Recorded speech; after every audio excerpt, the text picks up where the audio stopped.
kuti alonjezi we are hot like a heater. Banobandi Captain Pay Gamba Wasudi Phyzix. Very good, very good. Welcome. Thank you so much. Phyzix. So being one of the big artists, it was a humbling feeling, first and foremost, to be considered among other artists. The second thing is I'm very supportive of the young generation. You know, I want to see them, you know, make it like we did, and also a kind of opportunity that felt nalibe time in Kayamba. So if one of our purposes to go back, to support my fan. And how can you support these upcoming artists out there? Yeah, I think you know, the main thing people need is guidance, mentorship, especially like Amamba women, because industry imoneka ngati yopheka, koma industry siyopheka. Balingini ambiri mene magama naziwe. So kukabe ni muntu nakwankulu nakuti wadutamo akudziwa zina ndi zina azimulangiza zipasa maganizo yothandiza. Number 1, number 2, pamakazi ngati ma resources. Bale naye kama khala ndi luso koma ku studio akanika kuvaya $40 alibe.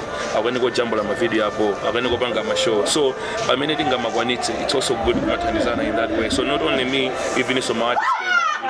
Adadali semuna zirenga awili age artist ali semuna we established as kandi match take so awili mina wamuna wankazi ndikuma panga support umathandiza ku studio umathandiza ma video ndona ngazita kulithandizanso. Yeah. Any comments about Makosana Ndanto? Yeah, I'm saying this because the very first time I came across Makosana inaenda kama gonda ku game la kwambiri nditwa modzi mana hama game la wanalideo. So I was like, I'm a guy else when radio. So the name made sense with Makosana.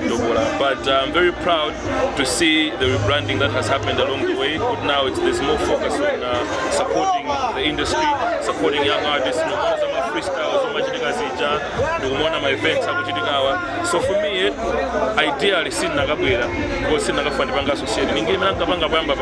but because of what I've been observing, that's how I was happy to be here. You know, and that's why I'm happy to be here right now. Very good, very good. Nimene kuchitira pano pakuipatsa moto kuipatsa fire Phyzix na meme mukuona wabwera ngati coming. Very good.